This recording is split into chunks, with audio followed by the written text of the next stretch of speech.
I have a household full of children's books, and my kids' book collection grows with every birthday and every Christmas that passes. And in amongst all the books about pants and dinosaurs and Gruffalos, there are a few books that stand out as being something a little bit different and offering something a little bit extra. So I thought I would share with you the 7 most inspiring books for kids that we own.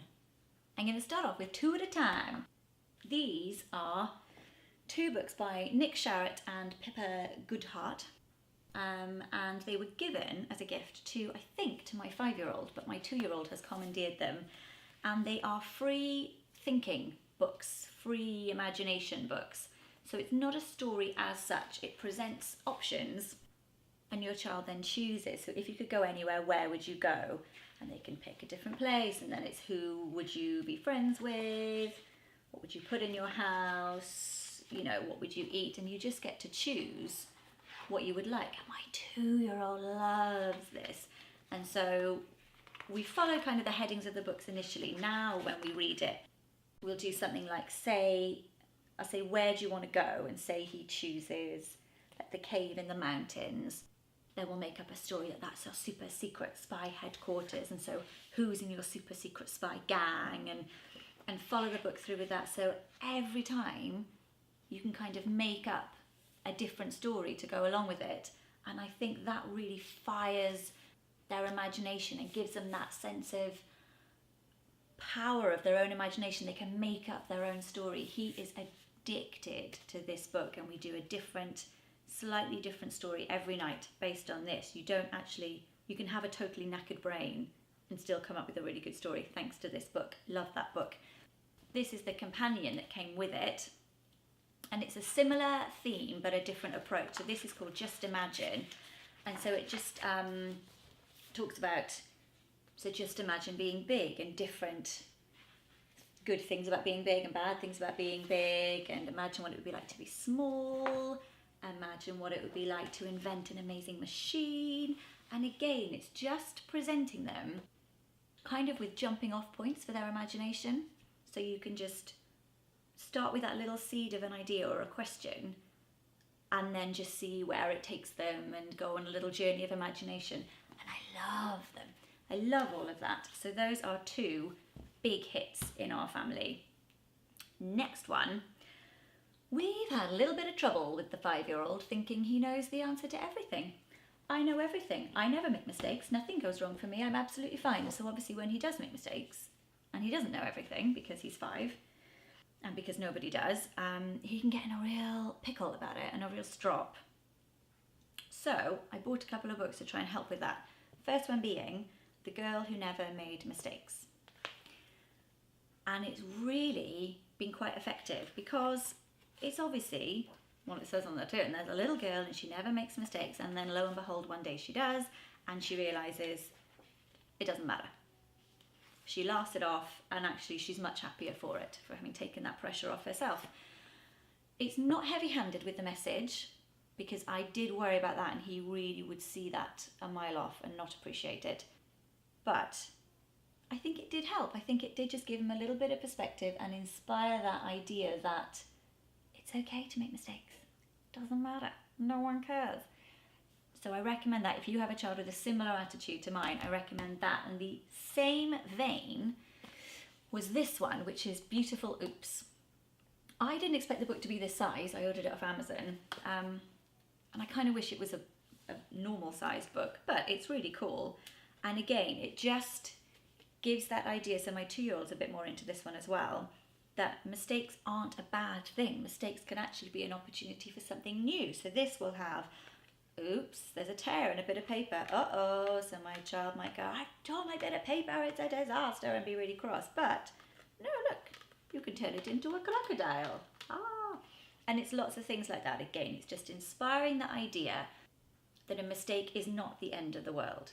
A mistake could be the beginnings of something amazing. And a mistake could be the best thing that you could do. They made a sheep. So I have a 5-year-old and a 2-year-old, and as I briefly mentioned, we do have the occasional problem with attitude and a bit of a temper. So one of the books that I bought to try and help with that was this. It's a Dr. Seuss book called My Many Coloured Days. And I got it because I try and talk to my kids sometimes and I say, how are you feeling? Do you feel angry? Do you feel under the weather? Do you feel moody? And they just look at me like, what? I'm fine. I'm fine. Yeah, I feel fine. No, I don't feel that. And it's like they've got no clue what I'm talking about. When I say angry or sad or unhappy or whatever words I use, it's like I'm just talking complete gibberish to them. So this book tries to express it in a different way and give them a different language to be able to explore emotions and talk about their emotions. So it does it through colours. So you can have, for example, a blue day where you feel like a bright blue day where you flap your wings, or you can have a brown day where you just feel a bit low and slow, and you can have a yellow day, woo, a happy jolly yellow day, and it gives you just a different language to tackle things. We don't use most of these. What we use a lot,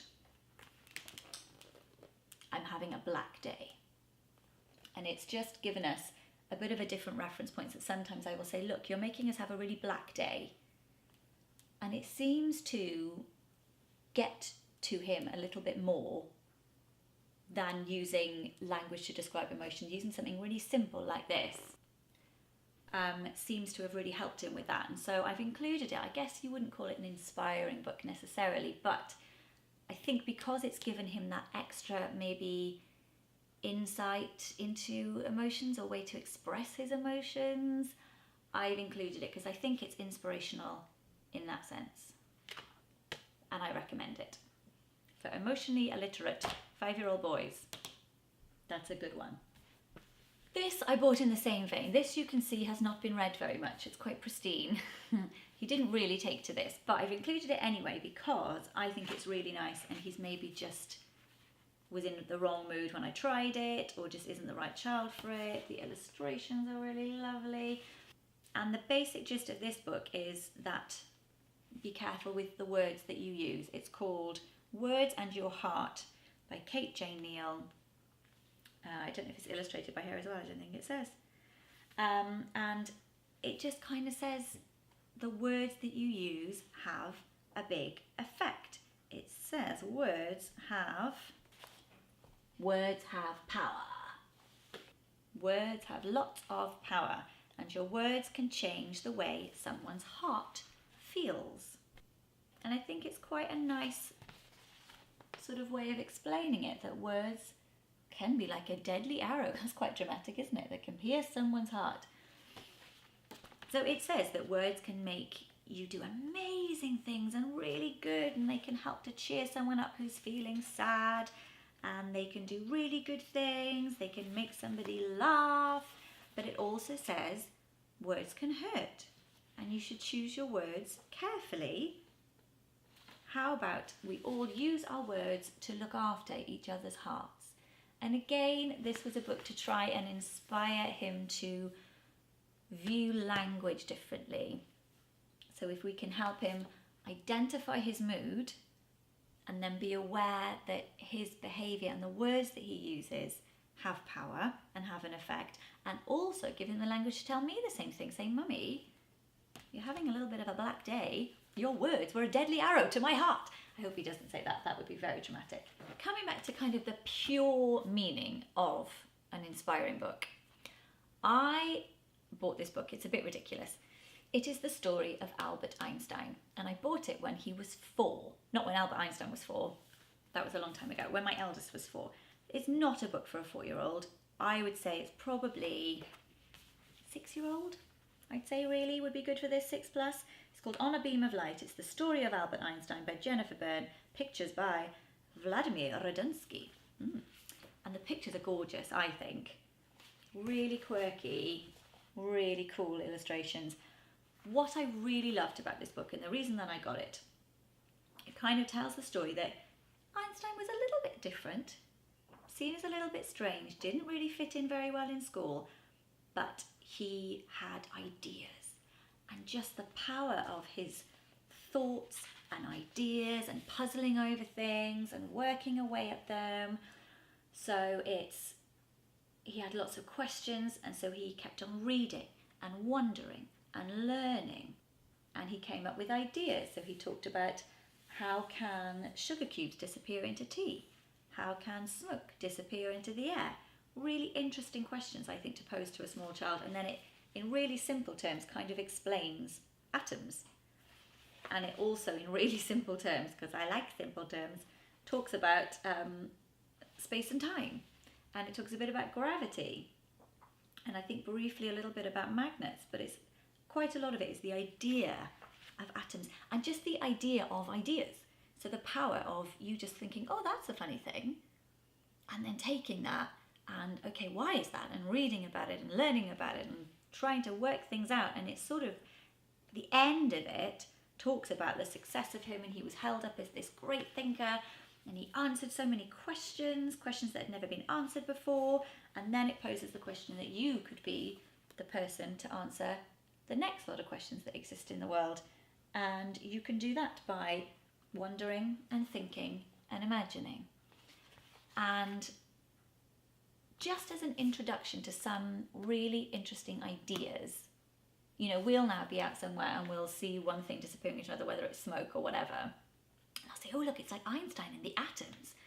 And then I can have like a really smug mum moment where I'm like, yeah, I talked to my kid about Einstein and atoms. And it makes me feel a bit better about all the PJ Masks that they've just watched on the telly. So those are my 7 inspiring books for kids, and all but one of them are very, very popular with my 2-year-old and 5-year-old, mainly with the 5-year-old, but a good few of them with the 2-year-old as well. I would just have an extra little mention, a Brucey bonus, for good old Usborne books. I love an Usborne book, and my kids both love an Usborne book. Again, it's more the 5-year-old than the 2-year-old. So we've got loads of them. So we've got this one about inside your body, which is really, really good, because you get the question about, I mean, where does we come from? And you're like, oh, God, have I really got to answer this question? No, I don't, because I've got an Usborne book, because some of this, I don't know the answer. And so we look it up, and then he'll ask me a supplementary question, and I'll go, oh, I don't know, let's Google it, or ask your daddy. But they've got loads of them. So this one is more about machines and, oh, plumbing. Gosh, we're really staying on the toilet theme. Musical instruments, that's a good one. He's asked me about that before. So we had the answers from that. Cars, building things, yada, yada, yada. And then geography. My geography is non-existent. I don't know where anything is. I don't know what countries border what countries. I don't know what seas anything is next to. So my go-to thing for any question he asks me about the world, I don't want to spoil it for you. Let's look it up together. Let's go and look up whatever you want to know about what sea Europe is in, I don't know. So although these are more kind of reference books as opposed to sit down and read before bed books, I just wanted to give them a little mention anyway, because I think they are brilliant and I 100% recommend them. So hope that was useful. Hope you enjoyed. If some of those books are already on your list, let me know what you think. If you have other books, we are always in need of new books. So if you have good recommendations for inspirational books for kids, please let me know, because I will be very, very grateful. Hope you enjoyed the video. If you did, please press like and subscribe to see more, and I will see you very soon. Bye bye.